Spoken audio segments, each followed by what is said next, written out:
Hi guys, welcome to Chris Mason Performance. So to follow up the Facebook post from yesterday, I want to talk a little bit about why dieters fail dieting and why dieting ultimately fails the dieter as well. And I want to set out a few sort of guidelines that you need to be thinking of when you're looking at fat loss, when you're looking at actually getting into shape and trying to avoid plateaus as much as possible. So the thing is, a fat loss plateau is going to happen at some point anyway. It doesn't need you to force it. So first things first, let's be realistic with what we're setting as a goal. I've had people say beforehand, I want to lose 2 stone in 4 weeks. That's not a realistic goal. And your body doesn't actually want to lose that amount of weight, that amount of body fat in that time frame either. Roughly we'd be looking at 0.5 to 1% body fat to 0.5 to maybe up to 2 pounds of weight of fat if we were looking at weight loss. I'm not a huge fan of solely basing my clients' performance indicators just around weight loss. I want to see body fat reductions and I want to see lean mass go up. To me, that brings an adaptation, it brings a transformation, and I get to see clear differences in the client's photos. So, simple mistakes that people are making when it comes to dieting, when it comes to trying to lose body fat, body weight. First and foremost, you're creating too much of an energy gap. So, if you're consuming, let's say, 3 or 4 meals and you're hitting around about 1500, 2000 calories per day, the last thing you need to do is do something that's drastic to reduce calories. So we all know the type of methods that are out there that are offering quick fixes, so things like your Herbalife, your Lighter Lifes, even just calorie reduction models as well, such as Weight Watchers, Slimming World. Basically all we're doing initially is creating a massive energy gap. So from where you're currently at metabolically, to then creating an energy deficit. But the problem is, over time, and very, very quickly actually, you bring your metabolism from here down to here.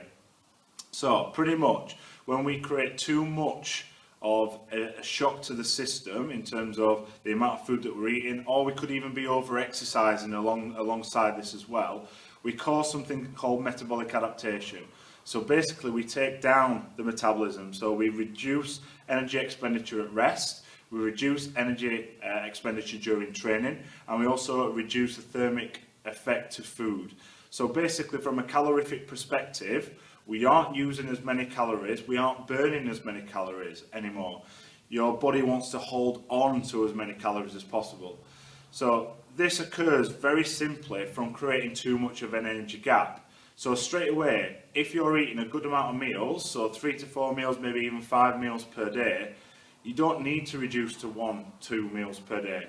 You need to slightly just reduce the amount of food that you're consuming, or even in most cases, this is what I find, clean up the food that you're eating. So if you're eating 3 to 4 meals or even 5 meals per day and you're not optimizing proteins, fats, fibrous carbohydrates within those meals, keeping your complex carbs outside your training windows, and really having a handle on the type of nutrition you need to be following for fat loss, that's the first place to start. And actually with most clients, I'm actually building in meal frequency. So I'm looking to add in more meals, more calories, so that if I ever want to look at a simple calorie reduction model, I actually have a lot of flexibility and a lot more leeway to get that person leaner. So that's the first thing you need to be looking at. But let's look at a little bit of a mechanism of what goes on when you do these massive energy restrictive diets. So if we're looking at fat cells in particular, you can't change the number of fat cells that you've got. You can only change the size. In fact, you can change the number, but you can only increase it. So if we know this and we start following an energy restrictive diet, or we start performing a lot of exercise activity alongside it, yeah, we might liberate a little bit of fat, but we're also going to liberate quite a decent amount of muscle, and we're also going to lose a lot of water. This is why I always like to look at fat loss as a tool versus weight loss. You're looking at fat loss, you see body transformations. Weight loss, you're making a lighter version of yourself with roughly the same body fat. So we're now reducing body fat, we're now reducing body weight, we're seeing fat mass going down, you're looking better. But you've used a method where it's not been done gradually, and you've used a method where it's been quite harsh. So what's going on cellularly is you're taking a fat cell, you're shrinking it, okay? But the bad thing about this situation is when you take a fat cell, the smaller that fat cell becomes, the more insulin sensitive it becomes. So it acts like a hoover.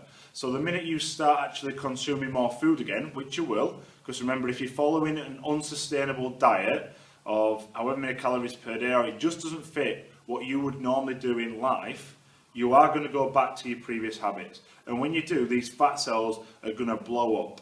But the thing is, they're not just going to stay up to the same level you were at before. They're going to metabolically overshoot.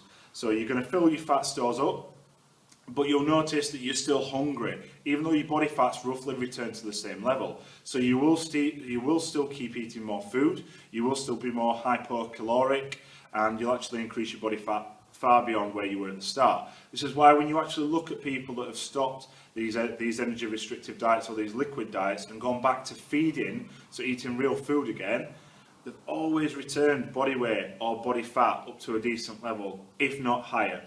Now, let's think about this from a perspective of you've now overshot, your body fat's gone higher than it was before, or it's returned to previous levels, and you decide to do it the right way. So you decide to try and reduce body fat again and actually get into shape. What you really need to be doing is assessing your nutrition. So we talked about cleaning up your diet, we talked about obviously making sure you're eating the right foods, but gradually reduce calories if that's what you're going to be looking at. So instead of a 500 calorie jump, start with 100 calories per day. Just reduce it gradually.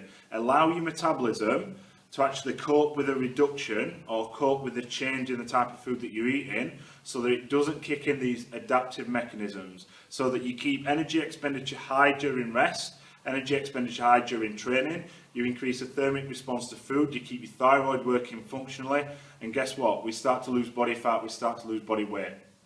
So it has to be a gradual approach, and we have to make sure we're doing it in the right way, we're being realistic, and we're not falling into these little traps all the time.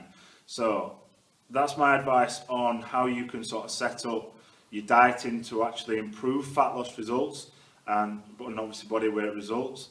So please like, share and comment on the post, comment on the video, and obviously I'll be following this up with more information in the future, and we'll see you again soon.